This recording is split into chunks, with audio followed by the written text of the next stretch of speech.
Flyover बन रहा है, शहर का विकास हो रहा है। नगर निगम ने आज से 5-6 महीना पहले ही ये आगे की दुकानों को, अगर नगर निगम की 70 दुकानों की जब चर्चा चलती है तो उन दुकानों को पीछे शिफ्ट किया गया ताकि रास्ता हो। और यहाँ पर पहले बता दें, ये नाला है, नाले के ऊपर भी इसको बनाया जा रहा है, लेकिन जिनका मकान था, जिनका रास्ता था, उन लोगों के लिए हमारे साथ हैं। ये कल जो हुआ था उसके बाद मूल मुद्दा क्या है इसके पीछे का?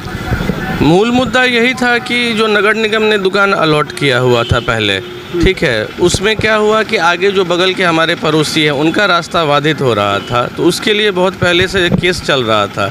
उस केस में जो है शायद उनको मिली, कोर्ट की तरफ से आदेश हुआ कि नगर निगम वालों को कि हाँ भाई मतलब अब तोड़ना है, तो उसके हिसाब से सब जितने भी दुकानदार थे वो धरना प्रदर्शन दिए। तो 4 दुकानों की बात थी। जी 4 दुकान, तो 4 दुकान को इसलिए तोड़ करके फिर उनको रास्ता दिया गया। वो हमारे पड़ोसी हैं। बाकी जो आपका भी ये मकान यहाँ जी आप लोगों के लिए रास्ता को क्या बोला गया? तो हम लोगों को रास्ता के लिए अभी कुछ बोला नहीं गया है। अब देखिए कि हम लोगों को यही है कि हम लोगों का रास्ता बाधित